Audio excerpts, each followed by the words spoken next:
BRS రాజకీయ సంస్కృతి అర్థమవుతున్నది కదా.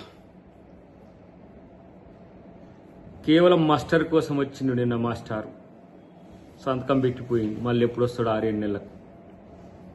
ఇక ఆయన 100 మాగదులు మాట్లాడుతున్నారు కదా, జగదీష్ ఏం మాట్లాడుతుండో చూస్తున్నారు కదా మీరు. 1 సంవత్సరంలోనే నల్గొండ జిల్లా ఎండిపోయిందట.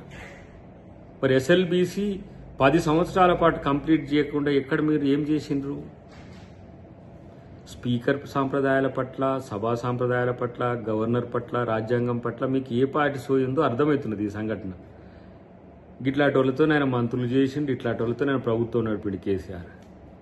కాబట్టి ఇలాంటి ఒక ఏమంటాము అజ్ఞానపూరితమైన నాయకత్వం వల్ల బీఆర్ఎస్ ఈరోజు పాతాళంలోకి పోయింది. ఇంకా వాళ్ళకి ఏమి తెలిసి రావట్లే. ఆలోచించుకోండి, ప్రజలు కూడా గమనిస్తున్నారు కదా. ఇలా వీళ్ళ జాగీర్ అన్నట్టు తెలంగాణ అంటే వీళ్ళ సొత్తు అన్నట్టు మీరు ఎట్లా ప్రవర్తించిండ్రు. ప్రసాద్ కుమార్ గారు ఎలాంటి వ్యక్తో ఈ సమాజానికి తెలియదా? ఇలాంటి రాజకీయ కుసంస్కారాల వల్ల రాజనీతి అనేది ఏ విధంగా ప్రశ్నార్థకమైందో మీరు చూడాల్సిన అవసరం ఉంది.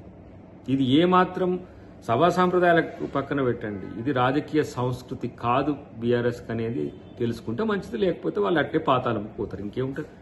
ఈరోజు వీళ్ళకు జనం కనబడుతున్నారు, ఈరోజు వీళ్లకు ఏం జరుగుతుందో తెలుస్తున్నది జనంలోకి పోతుండబట్టి, ఓడిపోయింది కాబట్టి. లేకపోతే కళ్ళు నెత్తికెక్కి కూర్చుండే ఇంతకుముందు. రైతుల కష్టాలేంటి, ప్రజల కష్టాలేంటి అని 10 సంవత్సరాల కాలంలో 300 కోట్ల రూపాయలు పెడితే 30 టీఎంసీలు నల్గొండ జిల్లాకు వచ్చేది. ఎప్పుడైనా ఈ జగదీష్ లేకపోతే నల్గొండ జిల్లాకు సంబంధించిన టీఆర్ఎస్ నాయకులు ఎవరైనా అడిగినరా? ఎందుకు ఇవాళ మేము టన్నెల్ రిపేర్ చేస్తుంటే అక్కడ ఒక ప్రమాదం జరిగితే కూడా ఎలాంటి ప్రకటనలు చేసిరో చూసినాం.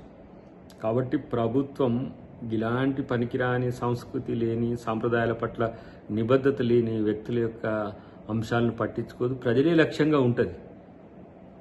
ఇక కేసీఆర్ మళ్ళీ నల్లికుట్ల ముచ్చట్లు చేసిపోయిండు కథం. మళ్ళీ ఎప్పుడు వస్తావో నాయన తెలియదు. కానీ ఇలాంటి రాజకీయ కుసంస్కారానికి తెరలేపితే అది ప్రజలు కూడా గమనిస్తారనే విషయం. ఇప్పటికే మిమ్మల్ని ఆల్మోస్ట్ ఆల్ పాతాళంలోకి దొక్కిండ్రు. ఎంపీలు గెలవలేదు, ఎమ్మెల్సీల పోటీ లేదు. మళ్ళీ రాజకీయాల కోసం సభలు ప్రజల కోసం పెట్టినాం, మీ రాజకీయాల కోసం కాదు. ప్రజా సమస్యలు చర్చించే విషయంలో ఎట్టి పరిస్థితుల్లో వెనకడిగేది. కానీ ఇలాంటి డ్రామాలు ఎందుకు ప్లే చేస్తున్నారు, ఏడుపులు ఎందుకు ప్లే చేస్తున్నారు? ఆస్కార్ లెవెల్లో అవార్డులు నటించేటట్టుగా మీరు ఇలాంటి డ్రామాలు ప్లే చేయకండి, ప్రజలు మిమ్మల్ని నమ్మరు. ప్రపంచంలో ఏ మూల ఏ క్షణం ఏం జరుగుతుందో వేగంగా తెలుసుకోవడానికి తొలి వెలుగు వాట్సాప్ ఛానల్ని ఫాలో చేయండి.